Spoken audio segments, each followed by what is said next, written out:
tarde. Enfim, temos aqui uma concorrência hoje ferocíssima, ainda por cima a responsabilidade foi minha de criar no painel que está a correr do outro lado a Cristina, e a Cristina traz multidões. Enfim, mas tenho a certeza que aqui vamos ter também um debate interessante. Temos 3 convidados, a doutora Ana Gomes ainda não está a caminho. Enfim, a Ana Gomes encontra sempre uma forma de debater um assunto pelo caminho e, portanto, é natural que se demore mais um pouco. Vamos ter primeiro uma apresentação feita pelo Matthias, o Bauer, que é Senior Economist do ECIPE, que é um think tank que trata destas questões e que tem uma posição e tem feito estudos e avaliado estes assuntos. Temos também a Paula Rosado, Pereira, que está do meu lado esquerdo, que é sócia e advogada da SRS Advogados e, portanto, conhece a legislação, nomeadamente a legislação que está a ser discutida na Europa e, enfim, esse debate que vai permitir moldar esta questão que, no fundo, tem preocupado os políticos nacionais e, de alguma forma, também indignado uma parte das pessoas que sentem que pagam impostos, eles pagam impostos e que estas empresas não pagam impostos. Essa, de qualquer maneira, é uma questão central, porque nenhum de nós gosta de pagar impostos, ninguém gosta de pagar impostos, embora os impostos sejam, de facto, importantes para ter estradas, hospitais, saúde, etc. E não deixa de ser curioso que estas empresas, pagando alguns impostos, ou melhor, pagando contribuições para a Segurança Social, pagando o IVA quando contratam serviços, não pagam os impostos sobre os lucros. E, portanto, é este o tema do debate, e eu passo a palavra ao Matt, que vai fazer uma apresentação de 20 minutos e depois iniciamos o debate. Matt, your turn. Yeah, thanks a lot, André, for this kind introduction. And I think you're perfectly right. Many people are concerned about tax fairness, tax progressivity, and this is what I am also addressing in my brief presentation. I put a few figures on my slides to showcase that there are many myths and misconceptions in this debate about taxing digital companies. And these myths and misconceptions, they emerged from the European Commission's Tax Department in the autumn of 2017, and there have been numbers and arguments that still make the media headlines, not only in Brussels, but also in the member states, including Portugal. So why are we here? Because there are a few myths and misconceptions I'm going to talk about in a minute. There's a lot of fuss about fairness in taxation, unfairness in taxation, whether certain companies pay their fair share of tax or not. And there's also a debate about the impact of taxes. However, this debate is happening in expert circles, to some extent academic circles, and not so much in the media, but it should get much more limelight in the media and the public debate as well. So when we look at the public debate of taxation, corporate taxation in general, but also the taxation of so-called digital companies or digital giants, we realize that policymakers these days are really concerned about fair taxation, or some call it tax justice. At the same time, we know from ourselves that there are many different perceptions about what is fair and what's unfair. And these are also reflected when we talk about taxation, and they also concern corporate taxation. We also realize in politics there is a certain demand for tax progressivity, basically meaning that if people earn more, they should pay more in taxes, and if they earn less, they should pay little in taxes. And also this is reflected in the debate about corporate taxation, and there's a lot of fuss about tax avoidance and tax evasion. And when we read the newspapers, we usually come across these terms, but at the same time realize that journalists, but also politicians, do not really distinguish between tax avoidance, which is legal, and tax evasion, which is by definition illegal. A lot of talk is about moral considerations, the immorality of companies that don't pay their fair share. At the center of the debate these days are US tech companies. My impression is that policymakers desire to tax these companies away or out of their dominant position in European markets. And there is a debate about tax evasion, tax dodging, and, as I said, tax avoidance. And this is reflected in public opinion. On that slide, I plot Google search interest for terms related to corporate taxation. The orange shade is about aggressive tax planning, the blue one about corporate tax avoidance, and the green one about fair taxation. So there's obviously a lot of interest in these terms among the public, and politics is about these terms as well. So these terms resonate very well with the public. At the same time, people are much less concerned. Actually, there's zero interest in the impact on taxes, basically the question of who is actually paying the tax at the end of the day. And we all know that at the end of the day, it is individual citizens who pay every single tax, whether it is a VAT or sales tax or a personal income tax or a capital income tax or corporate tax.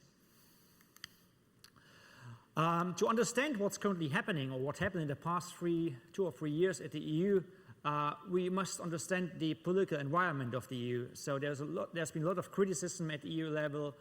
The EU faced a lot of criticism regarding the actual proposal of the European Union. We have the UK leaving the EU, leaving it with a lack of money. And the EU was in the past continuously searching for new sources of revenues, and a tax on certain digital companies became the must-to-go target for policymakers, because many people in Europe, ordinary citizens, do not really like digital companies, primarily US tech companies.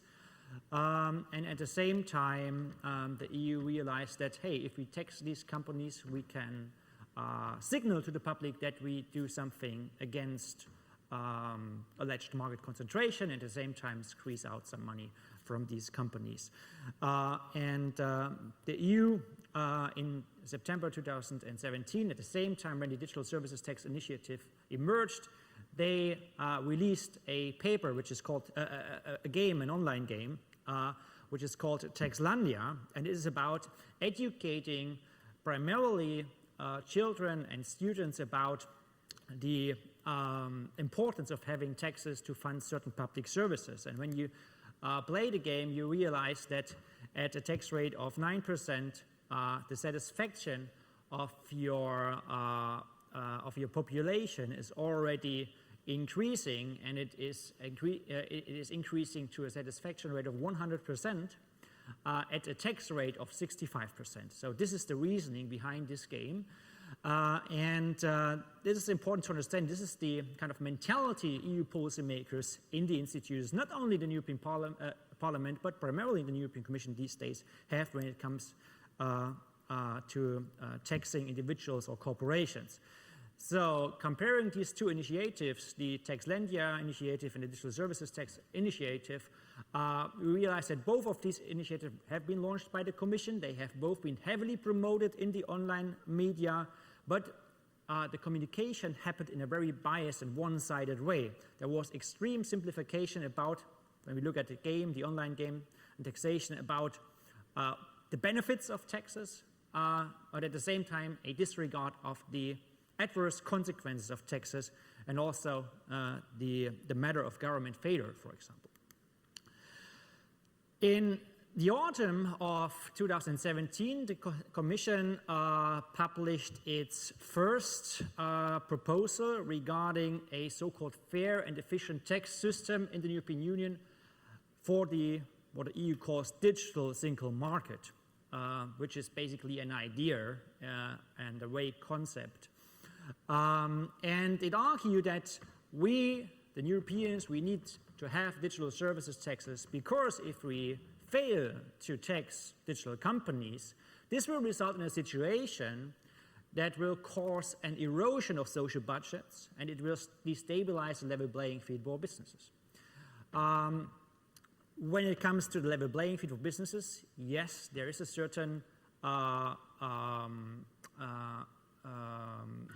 positive aspect to this, because if individual countries in the EU go ahead with unilateral digital services tax matters, you would that will result in a fragmentation of the tax landscape, and it would undermine the actual reasoning of the single market. But when it comes to the erosion of social budget, this is pure nonsense, because when you look at tax revenues in the past, particularly tax revenues from corporate taxes, they increased tremendously in the past 20 years, with taxes on corporate profits increasing at the highest rate. And the same is true for the argument that failure to impose an EU digital services tax would put at risk EU competitiveness and fair taxation and so on and so forth. This is, of course, not true because there is no tax that ever increased competitiveness of a certain jurisdiction or a group of countries. I will focus on the proposal the EU made with respect to a revenue-based corporate tax. The EU Commission proposed to impose a 3% tax on certain digital services.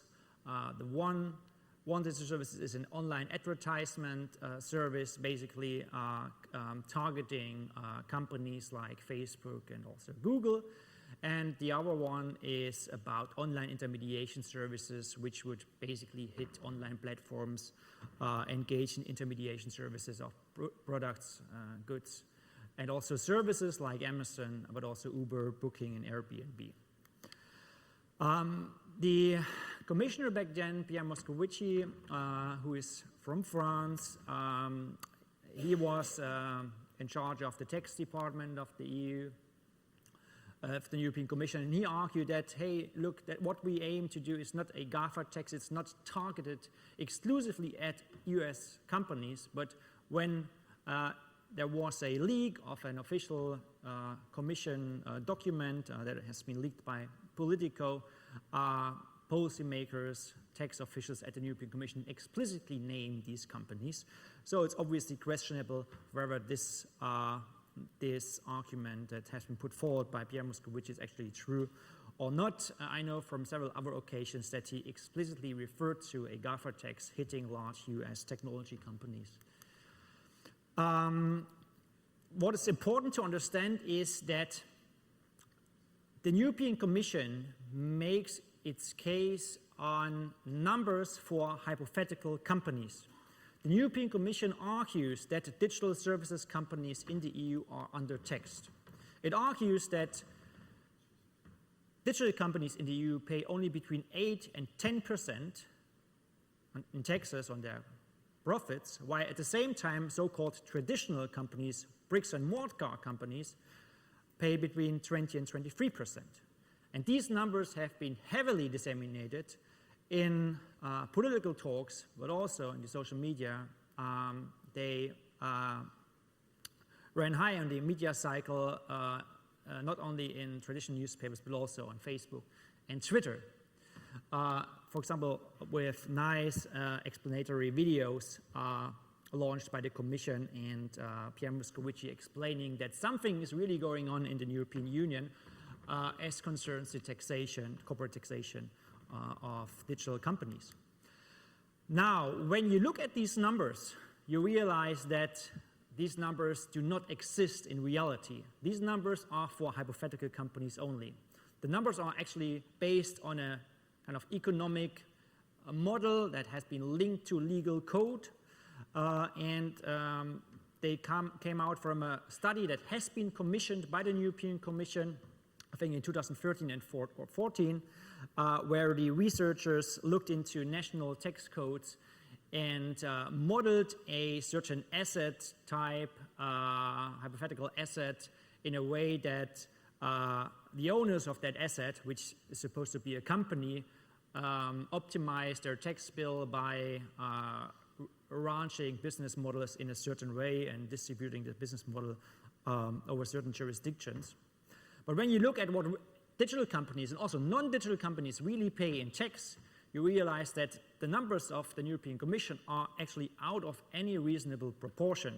So I looked, for example, in the annual reports, audited annual reports of digital companies, but also non-digital companies, and I realized that there are many traditional companies in the EU, French-based, France-based, Germany-based, probably Portugal-based, I haven't looked into Portuguese companies, who pay much less in tax on their profits than large digital companies from the US. So, for example, between 2012 and 2017, we have an effective corporate tax rate of Amazon of almost 40%, Facebook 27%, Google almost 27, and you can compare that, for example, to Renault, 17.6, Volkswagen, the German car maker, 20%, and a German telecommunications company, for example, Deutsche Telekom, 19%.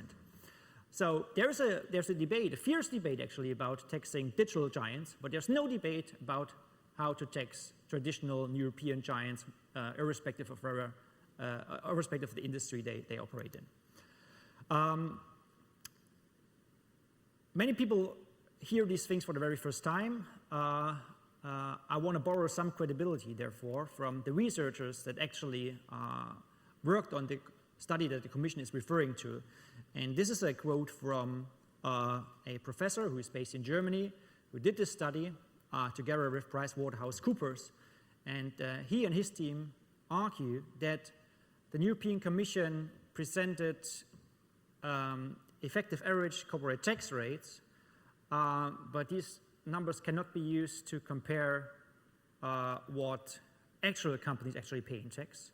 And these numbers should not be used as an indicator for underlying the statement that certain digital companies are undertaxed. We also looked into the average effective corporate tax rates of the largest stock market listed companies for a few countries, Spain, Germany, France, Italy, the US as well. And we realized that on average the effective corporate tax rates are pretty low in Spain and Germany, also compared to their statutory corporate tax rate. So there is actually a difference between effective corporate tax rate, what a company really pays in tax, and the statutory corporate tax rate. While they are certainly pretty high in countries like Italy and also France, and before the US tax reform in the United States as well. In these countries you find a pretty high variation in the effective corporate tax rates of certain companies. On the left-hand side of these four charts, you find companies that pay less than 25%, and on the right-hand side, you find companies that paid more than 25% on their profits over, I think it's 3 years, 2012 to 2017. And the question is, are the companies that you find on the left-hand side actually paying a fair share of tax? Most policymakers would argue no if they would behave consistent with their reasoning when it comes to digital services companies. And here's another chart basically outlining that there are large digital companies from the US that pay a very high amount of tax compared to their annual profits, compared to a bunch of European headquartered companies that pay significantly less. What EU policymakers also ignored is the so-called incidence of corporate taxes in general, but in particular, of course, the tax incidence of taxes on digital services. So what we must understand is that every tax is borne by individuals, and the corporate tax is usually borne by consumers, workers, and also the investors, owners, and entrepreneurs. While economic evidence tells us that workers bear between 50 and 70% of the tax through lower wages and salaries, or wages and salaries that do not rise at levels that they would rise if we would not have a corporate tax in place in the first place. And this is not what policymakers tell you. There has been a nice quote from a political economist in 1960, James Buchanan, who argued that government will try not to levy taxes for which the incidence is known. The aim will rather be to introduce as much uncertainty as possible, thus keeping the individual in the dark. And this is certainly true when we look at corporate tax. Corporate tax code is characterized by complexity, and I would say to a very large extent opaqueness, which is beyond the horizon or the understanding of most individual citizens, including policymakers and politicians. I would even say that corporate tax code is out of control of policymakers who have the mandate to change it. There's a nice study you can refer to when you talk in your talks about corporate tax in general, a study by a very important popular economist, Clemens Fuest, which has recently been published in the American Economic Review, who find for Germany that the incidence of corporate taxes is borne by workers. The largest part is borne by workers, and among the group of workers, low-skilled young workers and female employees bear the largest part of the corporate tax incidence. This is something that we should bear in mind also when we talk about the impact of digital services taxes. Digital services tax is a bit different compared to a classical profits-based corporate tax. It is closer to a VAT or sales tax, and therefore also closer to a tariff. And since the digital services tax proposes that we have seen popping up at the EU level, but also the one that has been implemented by the government of France, we realize that they are by design discriminating against digital services imports from large companies that are to a large extent headquartered in the US.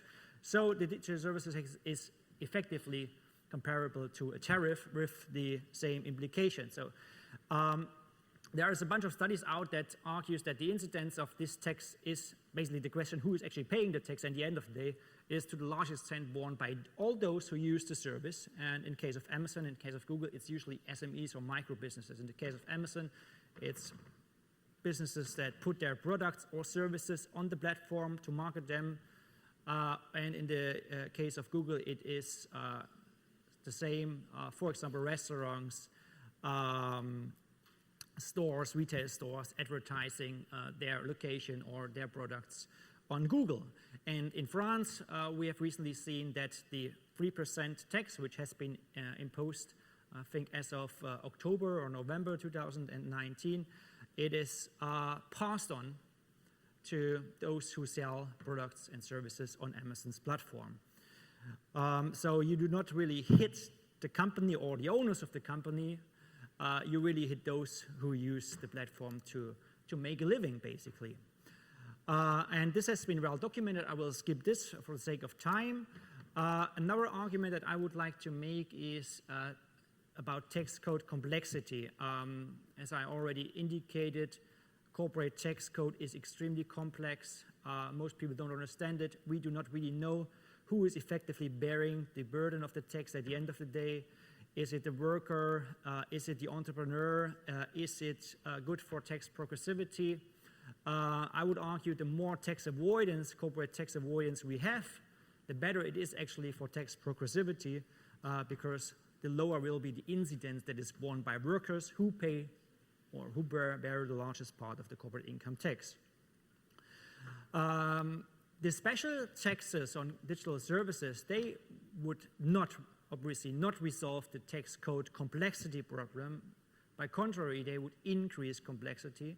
They would increase the incidence that is borne by those who use digital services, and they would obviously increase compliance costs for businesses that have to pay or that indirectly have to pay the tax. 2 slides for my conclusions. I think it's important that if you are an opponent of digital services taxes, tell the public that there are indeed very good reasons for having an honest debate about fair taxation. Tax fairness is important because it feeds back on the perception of open markets. It feeds back on the perception of the benefits of international trade. And there are good arguments in favor of a reallocation of tax rights, which could generally increase perceived fairness of the economic and social system, or let's say capitalism, if you want to use that term. Taxes are also needed to fund essential public services, not all public services, obviously, for functioning societies. But at the same time, we need accountable civil servants that engage in an honest debate for a good tax reform. And I do not see any accountable tax policymaker. I haven't seen any proper impact assessment regarding the incidence of corporate taxes, whether certain companies actually pay a fair share of tax or not. Based on what we know from tax code, the opaqueness, layers of national tax code, it is currently actually impossible to make any objective judgment about fairness in international corporate taxation, let alone domestic corporate taxation. Not only for individual citizens, but also for policymakers and tax experts. The Digital Services Tax campaign is, from my point of view, a mere symbolic reflection of economic nationalism. There is actually no evidence that digital businesses use tax avoidance strategies more than non-digital counterparts. I think I have shown you a few numbers that back this argument very well. A digital services tax, based on how it has been designed by the EU, but also other governments, including some governments in the EU, is equivalent to a tariff on services imports. This tariff will neither help empower SMEs, nor will it help to empower workers. In the long term, they are detrimental to productivity growth, but also competitiveness of certain jurisdictions as a whole, and also economic development and economic growth. And new special taxes would just add another complex layer to an already overly complex tax code, largely benefiting those who already have. So it's not ordinary citizens, but this is, in the way I read it, professionals that deal with tax and tax matters on an everyday basis in the public and the private sector. So, I think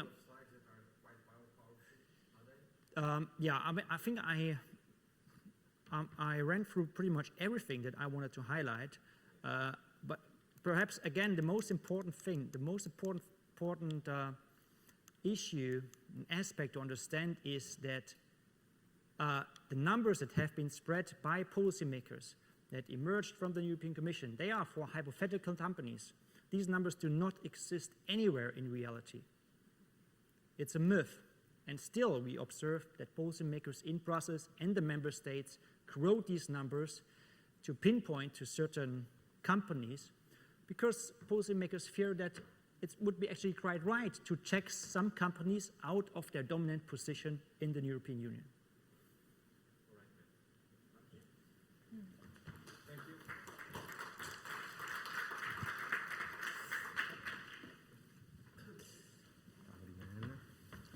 Hello, nice to meet you. Nice to meet you. Na do meio? É na terceira. Foi uma ótima apresentação, temos aqui assunto para discutir, foi bastante, enfim, eu ia usar a palavra polémico, mas polémico é uma palavra gasta, tudo é polémico hoje em dia, mas tem aqui assunto para discutir, até porque há factos que podem ser contestados. Tendo em conta a apresentação, eu vou fazer aqui uma pequena alteração na ordem das perguntas, sendo que o Matt concordou que eu fizesse em português, embora, como viram, falo um inglês fantástico, e, portanto, não é para disfarçar, estou a brincar.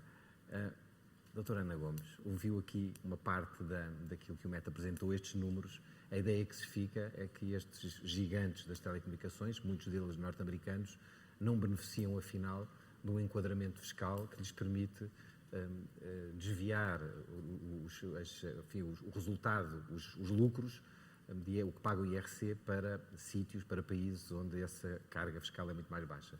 O que é que tem a dizer sobre este assunto?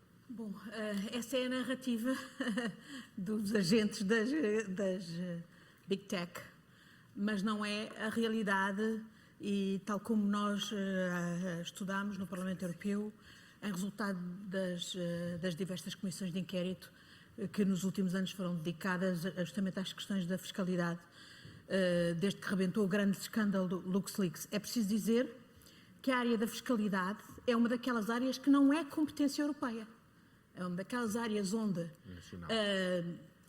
se mantém o mito da soberania e que, portanto, fica na esfera de soberania de cada Estado-membro, o que é a situação ideal para se tirar partido desse mito. Os partidos aproveitam a sua legislação para obter vantagem competitiva sobre outros países. E não haver harmonização. Isso. E porque não há harmonização, não há transparência, não há números fiáveis, não há fairness, E, portanto, toda esta narrativa, de facto, assenta numa efabulação do que é a realidade. O que nós vimos nas diversas comissões de inquérito, começou, portanto, com a chamada Comissão de Inquérito Tax sobre LuxLeaks, que era, portanto, sobre os acordos fiscais feitos pelos governos, por baixo da mesa, com grandes companhias e, em particular, mas não só, com as Big Tech, mas com companhias multinacionais, é que justamente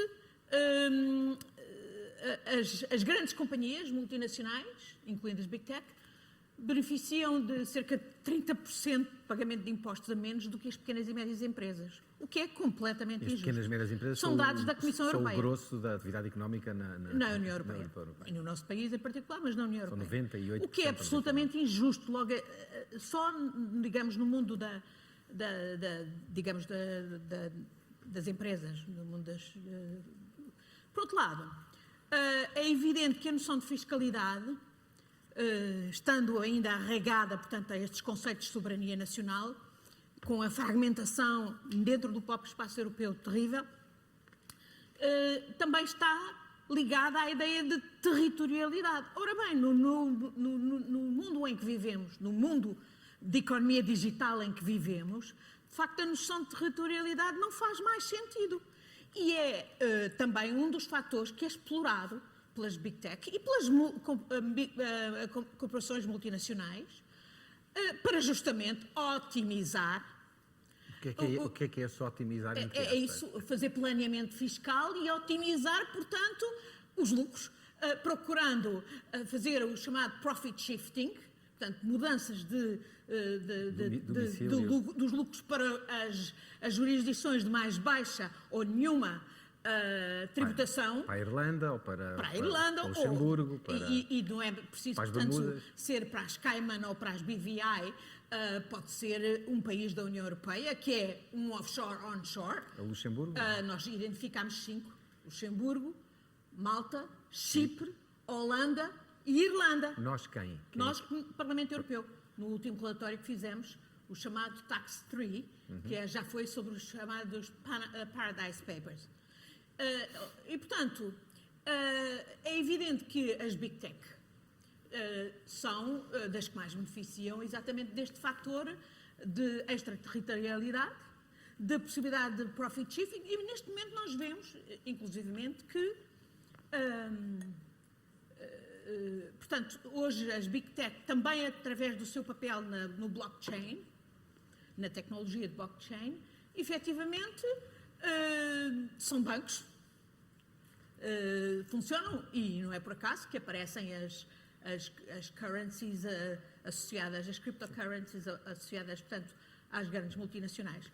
E, portanto, há toda uma área completamente fora de qualquer regulação, que não é só a questão da fiscalidade, é também a questão dos controlos, por exemplo, branqueamento de capitais e a criminalidade associada, corrupção, criminalidade já lá vamos. etc. Portanto, do meu ponto de vista, esta narrativa que ouvimos, sim, é a narrativa das Big Tech, fazem o seu trabalho, defendem os seus interesses, mas eu acho que os responsáveis políticos europeus têm que ver mais longe, têm que ver que há aqui uma questão de financiamento dos próprios orçamentos públicos, dos erários públicos e do próprio orçamento europeu, não é?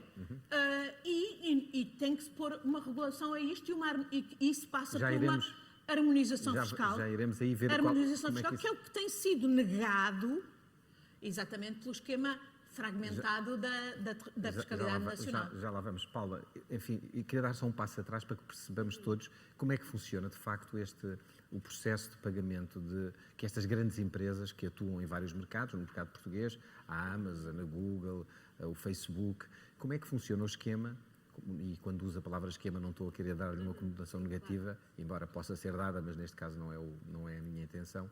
Qual é o caminho que percorrem para conseguir que os resultados, que embora faturem e realizem proveitos em Portugal, que os proveitos sejam encaminhados para outros países que não o país de onde eles resultaram? Ora bem, há aqui um conjunto amplo de circunstâncias. que permitem essa realidade. Em primeiro lugar, nós temos uma economia extremamente sofisticada, uma economia do século XXI, efetivamente, a funcionar com um enquadramento tributário de meados do século XX. É quase medieval nesse porque, sentido. enfim, eu não iria tão longe, mas claramente desatualizado e desajustado das realidades. Que, no fundo, há portanto, a doutora Ana Gomes tinha referido isso, há um elemento de territorialidade na tributação e, enfim, entrando em aspectos um bocadinho mais técnicos, e perdoa-me se tornar maçador, vou tentar Eu não vou permitir, vou interrompê-la. Mas, no fundo, a soberania dos Estados assenta em dois elementos de conexão. No fundo, se transpusermos o povo, território e poder político como base da soberania, nós fazemos isso em termos fiscais e temos ali dois elementos de conexão, que são o território, ou seja, os lucros que se geram naquele território, e temos o povo que é, no fundo, residentes naquele território. Portanto, basicamente, há dois grandes elementos de conexão, a residência e a fonte. Ora bem, a residência é muito facilmente manobrável e, portanto, uma grande empresa, uma empresa multinacional, seja do setor tecnológico e digital ou não, mas uma grande empresa multinacional tem todo um conjunto de mecanismos que lhe permitem escolher aonde é que é residente. O que acontece com as empresas portuguesas também, que estão sediadas fora do país. Portanto, consegue escolher com alguma margem, com uma significativa margem, aonde é que é residente, e, à partida, escolherá ser residente numa jurisdição amigável, e é aí que entram as questões dos tais acordos fiscais entre autoridades tributárias. E, portanto, tendo em conta a legislação atual em cada país e na União Europeia, o que acontece é perfeitamente legal. Sim, é que há uma margem de manobra quanto ao Estado, que é o Estado de referência, o Estado de residência da empresa, mesmo que não seja aí que ocorre o maior conjunto das suas transações. Então, quanto ao maior conjunto das suas transações, portanto, nós temos todo um conjunto de grandes empresas com clientes, com milhares, larguíssimos milhares de clientes, mas se não tiverem milhões de clientes, se não tiverem residência naquele Estado, o Estado em causa só os pode tributar se houver um estabelecimento estável. Ora, o conceito de estabelecimento estável assenta em instalação fixa, assenta em uma fábrica, um escritório, uma loja, assenta em elementos físicos que se tornaram despicientes e desnecessários numa economia moderna do século XXI e, designadamente, numa economia digital. Portanto, outra fragilidade, mesmo que, portanto, a residência é muito facilmente estabelecida numa jurisdição de conveniência, a existência de estabelecimento estável como âncora para o poder de um Estado tributar assenta num modelo de negócio que se baseava em instalação fixa, que já não é o caso da economia digital, e depois mesmo a fonte do rendimento, o pagamento ser feito, se pensarmos em fonte financeira, o pagamento ser feito a partir daqui ou dali, se exige o estabelecimento estável, também não é suficiente para se tributar. Portanto, no fundo, nós temos um desajustamento profundo da legislação fiscal nacional e mesmo das convenções face à realidade. E, portanto, as multinacionais têm alguma facilidade em conseguir um acolhimento favorável dentro da lógica de concorrência dos Estados entre si para as atrair e, simultaneamente, têm facilidade em fazer o tal planeamento agressivo. Muito bem. Matt, está aqui sob fogo cruzado. A verdade é que a existência, gostava que respondesse ao que a Ana Gomes, as afirmações foram feitas, portanto era importante que respondesse, mas gostaria de acrescentar o seguinte: o facto da Irlanda ter um sistema fiscal que de facto tem uma taxa de IRC mais baixa é a prova clara e de beneficiar disso e ter muitas das empresas americanas sediadas, precisamente, não só de tecnologia, mas também farmacêuticas, sediadas na Irlanda, isso significa que existe, de facto, um desequilíbrio muito grande. Portanto, aquele slide que nos mostrou, com empresas nacionais, empresas europeias, perde um pouco da sustentação, da força argumentativa.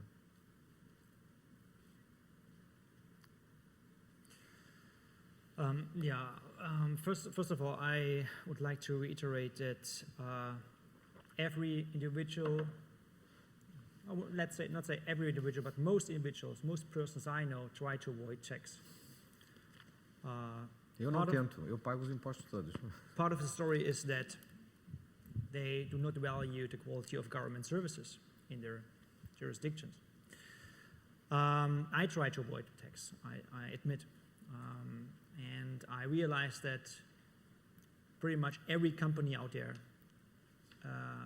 regardless of whether it is a micro business, a small and medium-sized enterprise, or a large corporation, tries to avoid paying tax.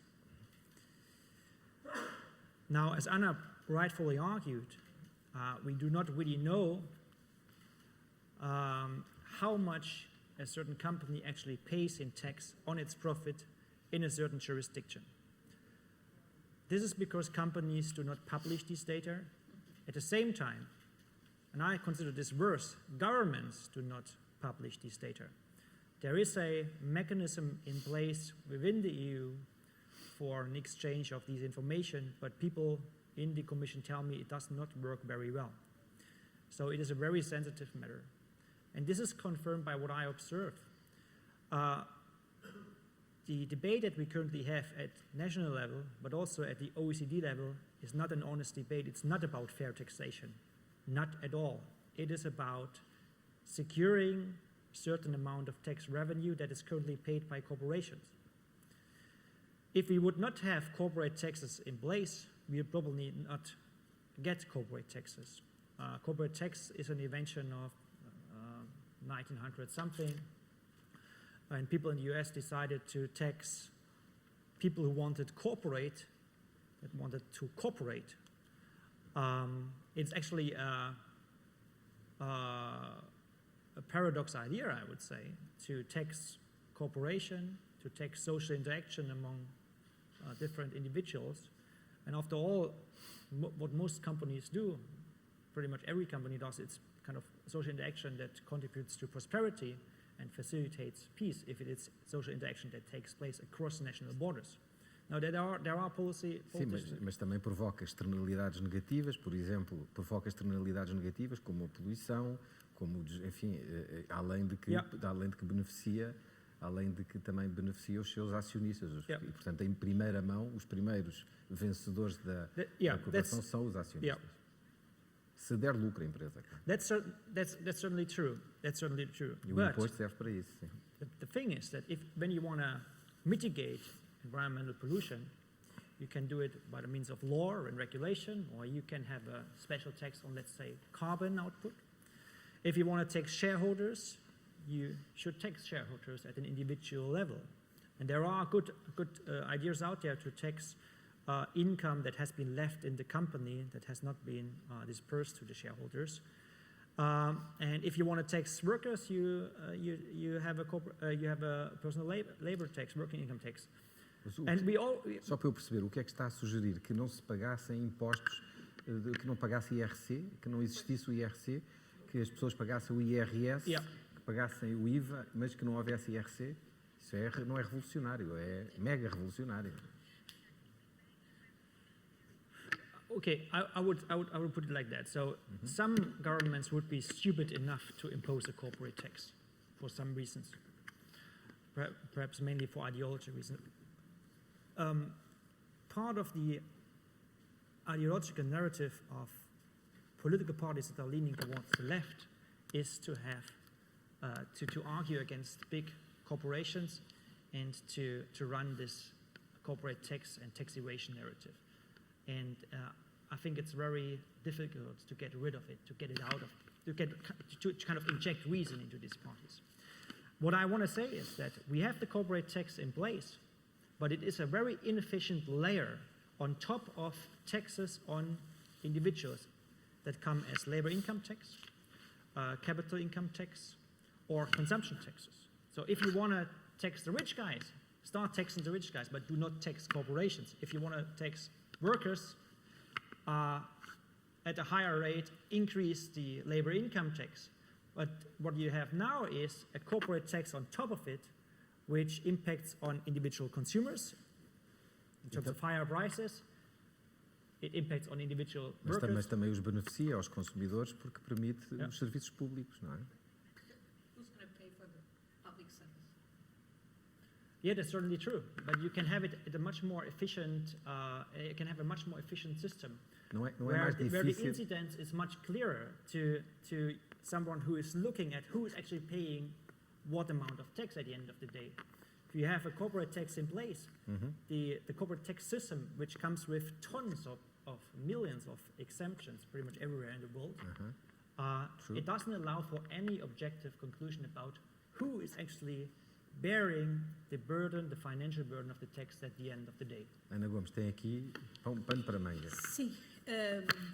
Bom, a questão é esta. É evidente que eu não ponho a dicotomia entre corporate taxation e individual taxation, porque os Estados têm que ser financiados para haver serviços nacionais de saúde, para haver quem tome conta de serviços públicos, inclusivamente de segurança, etc., elementares.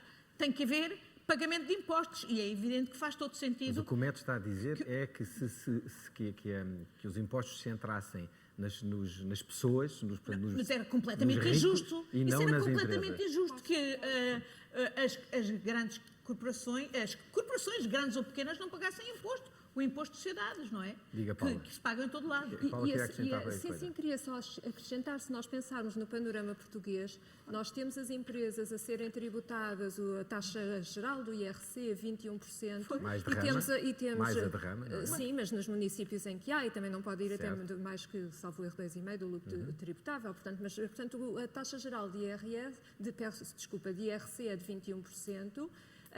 O IRS é tributado a taxas progressivas que vão até aos 48%, mais 2,5% ou mais 5% taxa adicional de solidariedade. Portanto, eu diria que não se pode agravar mais, sob pena de confisco, a tributação das pessoas singulares. Já houve tempos em que o IRS há países onde o IRS chegou aos 70%. Sim, mas com um nível de prestações estaduais diferente do nosso, convenhamos também. Portanto, eu diria que não se pode ir por esse modelo sob pena de termos a tributação das pessoas singulares a 60%, 70% para conseguir baixar mais a tributação das pessoas coletivas. Aliás, a tributação das pessoas coletivas já foi reduzida, e a meu ver bem, no âmbito da reforma do IRC, a partir de 2014. Ia reduzir-se para mais, para 19%, e portanto, reduziu-se para 21%, e essa redução foi benéfica no sentido da atração de investidores e, portanto, apesar da redução da taxa, a receita do IRC aumentou. Mas é um caminho que não se pode trilhar ad infinito. Portanto, descer o IRC e subir o IRS é inviável. E é socialmente injusto, e no nosso país eu penso que há de facto uma injustiça fundamental em relação aos níveis de tributação, designadamente para as sociedades e para o IRS. Eu sou das que está na taxa mais alta de tributação e acho que é de uma injustiça total, de facto, os meus rendimentos serem taxados acima dos 48%, rendimentos de trabalho, só de trabalho. Mas, de qualquer maneira, eu acho que temos que ver o big picture e a questão é que, mesmo dentro da fiscalidade, da tributação das sociedades a nível global e a nível europeu, há, de facto, hoje distorções terríveis. O André estava-se a referir ao IRC de 12,5% na Irlanda. Mas o que nós verificamos com os chamados acordos fiscais, tax rulings em inglês, é que, de facto, nem sequer os 12,5% era pago pelas Big Corp, ou designadamente por Big Tech, como a Amazon, etc., a Google, porque faziam acordos com o governo da Irlanda que pagavam 0,5%. A Comissão Europeia atuou sobre isso, aliás. Naturalmente, e bem. E obrigou o governo da Irlanda a ir buscar o dinheiro que, por exemplo, que a Apple 13 mil milhões, tinha. Exatamente, 14 milhões foi o acordo. 14 mil milhões foi o acordo. Até porque isso justamente introduzia uma flagrante desigualdade e injustiça que distorcia a concorrência no mercado interno. Se as pequenas e médias empresas estivessem sujeitas à taxa normal de IRC, mesmo que seja os 12,5% da Irlanda, e as outras grandes corporações com capacidade negocial com os governos tivessem outro tipo de taxação. Além disso, há a própria justiça dentro do próprio sistema europeu no seu conjunto.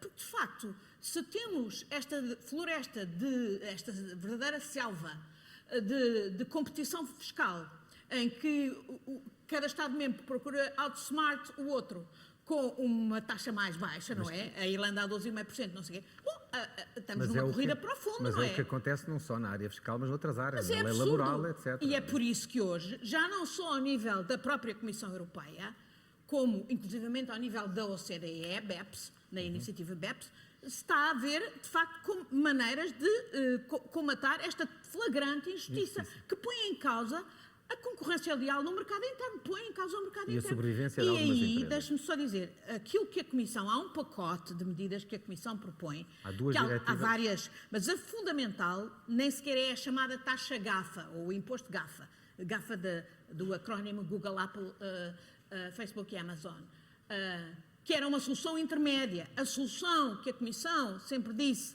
que era a mãe de todas as soluções seria o chamado CCCTB, Common Consolidated Corporate Tax Base. Portanto, a definição comum, harmonizada, do que é a matéria coletável. Essa é que é a mãe de todas as soluções. Mas seria complicado chegar depois a esse número. Não, Estamos a falar de uma série de indicadores. Que se tem que discutir politicamente no quadro europeu, exatamente reconhecendo aquilo que foi aqui dito, que a fiscalidade hoje, com base territorial e fragmentada, é um desastre para os Estados europeus e põe em causa as próprias regras de concorrência no mercado interno.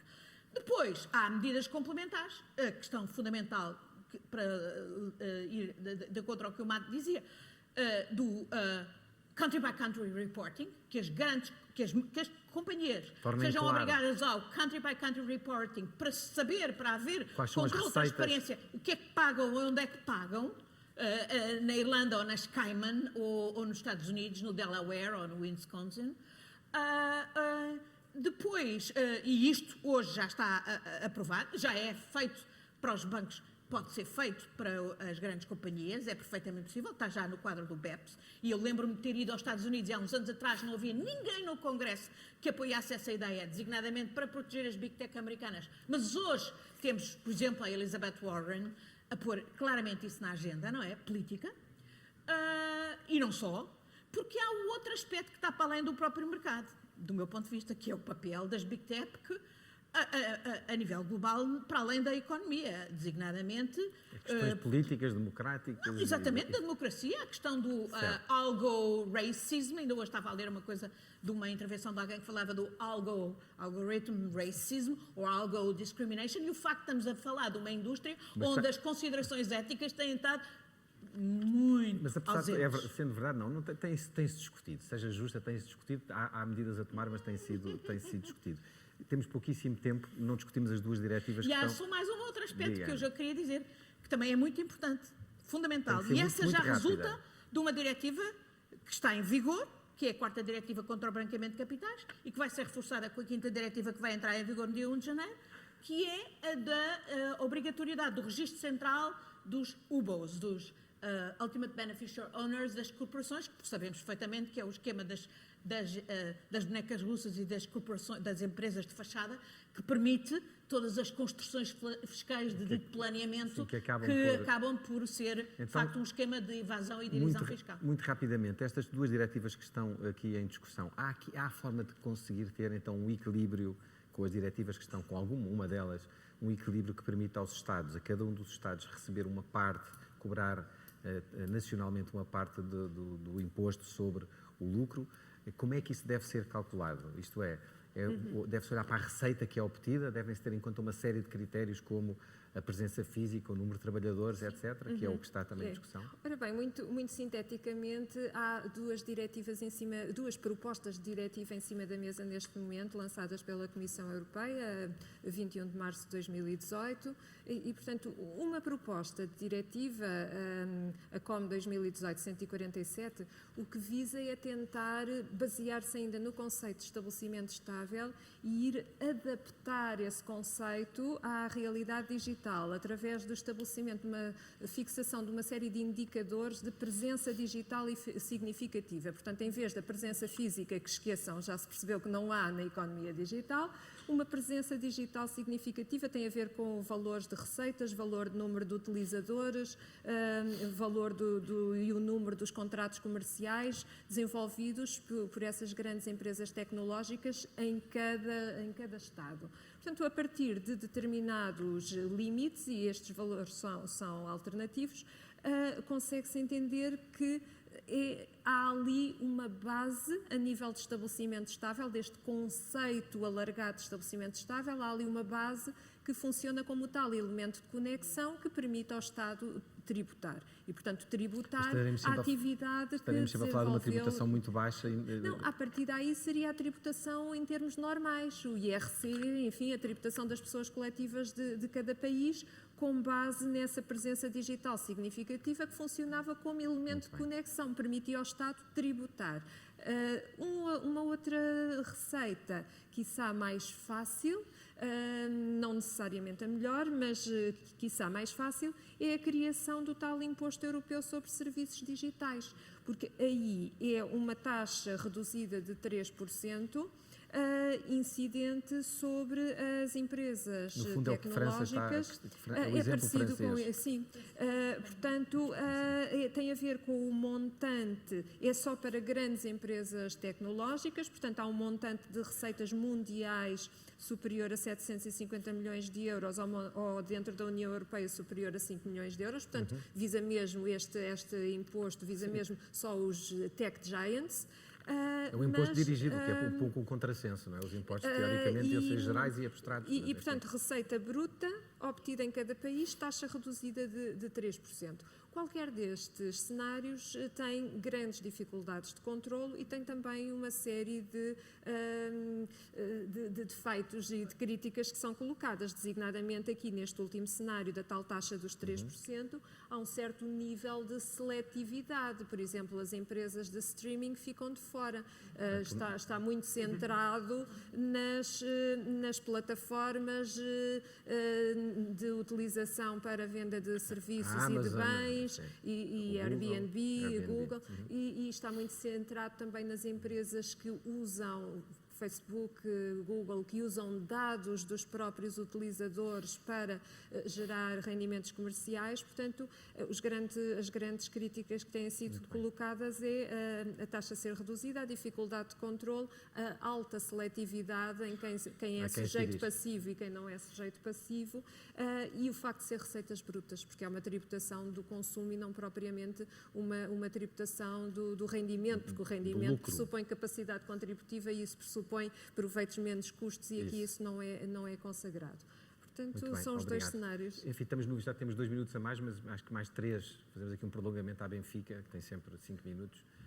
Matt, do que ouviu aqui, há aqui de facto uma grande pressão sobre estes grandes gigantes tecnológicos.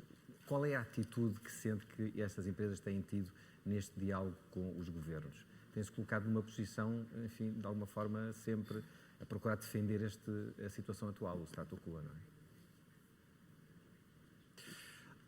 To some extent, yes. It's not a homogeneous group of companies. So we have companies that are more engaged in online advertising. Others are more engaged in online intermediation services.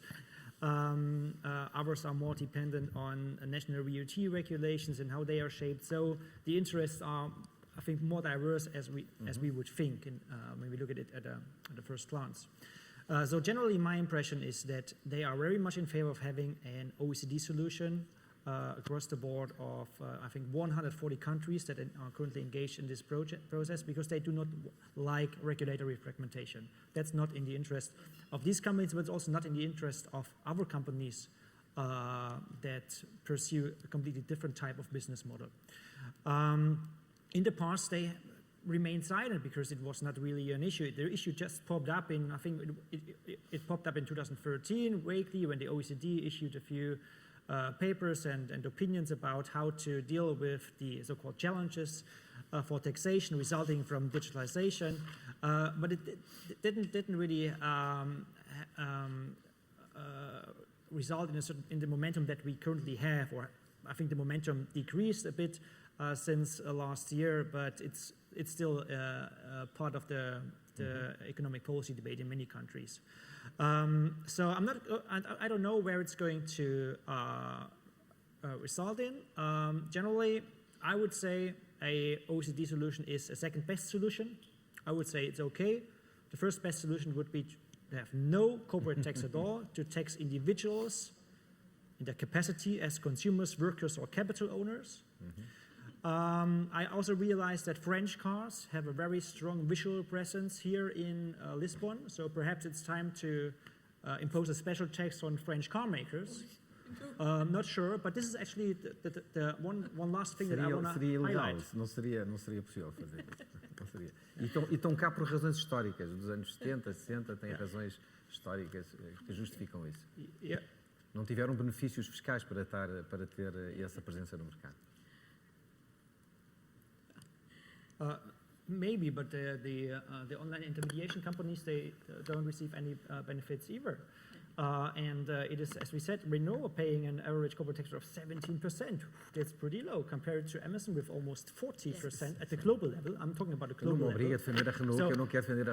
And the reason why we have not seen a digital services tax being seriously debated in Germany is because German SMEs primarily are very strong exporters.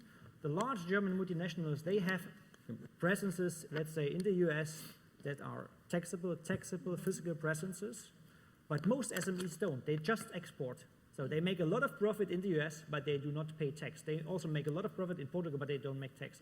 Portuguese winemakers make a lot of profit in the US as well, but they don't pay tax in the US. So the reasoning behind Volkswagen has a big factory in Portugal. Tem uma grande fábrica. Renault tem uma grande fábrica. Exactly. Faz investimento. Exactly. So, and this is usually not part of the debate. There are studies out there arguing that companies account for 80% of corporate tax payments, of tax revenues that are being paid to governmental institutions. That is the classical the profit tax, the corporate income tax. It is VAT. They collect VAT. They disperse it to the government. They collect the labor income tax. They disperse it to the government and our local taxes. Okay. So they already pay a lot, and then you have this opaque layer of corporate tax in place, and corporate tax account for a very, very small share of overall government revenue. In Germany, it's 5%. In France, it's 5.5%. In Luxembourg, it is 13%. A bit more. In Portugal, it is less, I think, less than 10 or so. Yeah, so it is actually a very low share compared to VAT, labor income tax, and so on and so forth. And there's this huge emotional debate. And this is something that we should bear in mind. It's going to increase. No Parlamento Europeu foi criada uma comissão permanente, uma subcomissão permanente da Comissão de Economia, em resultado exatamente destes inquéritos que fizemos nos últimos anos. Foi nos últimos 5 anos, exatamente a partir do escândalo LuxLeaks. E esta questão está aí, porque em última análise isto é uma questão de decisão política. E é fundamental que os cidadãos estejam envolvidos na decisão. Isto não é uma questão só para especialistas em fiscalidade, que aliás são especialistas em tornar a coisa complexa exatamente para ser opaca. Isto é uma questão política essencial. Paula não merece isso. Não, eu estou a dizer em geral. E, portanto, esta é uma questão que cada vez mais vai estar na agenda política. Ao nível da OCDE, o trabalho que está a ser feito é importante, mas em última análise na OCDE é tudo voluntário, não é binding. Ao nível da União Europeia pode-se fazer a diferença, desde que haja vontade política. Se fez, por exemplo, no RGPD, no Regulamento Geral de Proteção de Dados, até houve um lobby intenso contra ele, e quando a União Europeia se decidiu a passá-lo, aquilo fez uma diferença a nível global. Nesta questão também, a União Europeia vai fazer a diferença a nível global. Temos que acabar. Diga-me só uma coisa com sim ou não. Acha que há essa vontade política ou não? Não, neste momento não há. E é isso que explica, por exemplo, nem sequer a porcaria da reforma do VAT, que era fundamental. Do IVA. Sim, do IVA, que a Comissão explicou que há 50 mil milhões por ano, é quase 1/3 do orçamento europeu anual, que vai para a criminalidade organizada, incluindo Daesh e Al-Qaeda, à conta da fraude carrossel no IVA. Nem sequer isso os governos e os membros do Eurogrupo, sob a presidência do nosso ministro Centeno designadamente, se puseram de acordo para pôr cobro a esse desvio que é colossal. Muito bem. Portanto, é uma Temos de questão terminar. que Eu já vou precisa ser absolutamente despedido, já estamos em 8 minutos, Não, vou ser e só despedido. corroborando, a Common Consolidated Corporate Tax Base, a consolidação europeia já anda há mais de 20 anos, vai, não vai, repõe, tira, faz proposta, tira proposta. Mas a Comissão neste momento tem uma proposta de matéria, de definição, harmonização da matéria Há imposada. duas, há o plano A e o plano B, se não se aprovar um, há menos que se aprova o outro. Vai ser o plano C, provavelmente. Ana Gomes, Matt e Paula, muito obrigado pela vossa ajuda a compreender este assunto que é complexo. Obrigado.